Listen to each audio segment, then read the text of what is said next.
என்று எதிர்பார்த்து காத்திருக்கிறோ.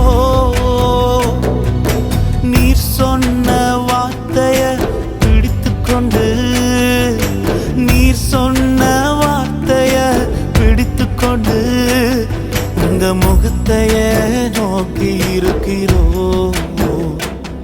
உங்க முகத்தைய நோக்கி இருக்கிறோ.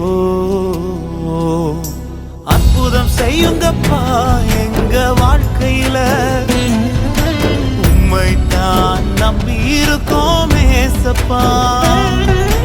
அற்புதம் செய்யுங்கப்பா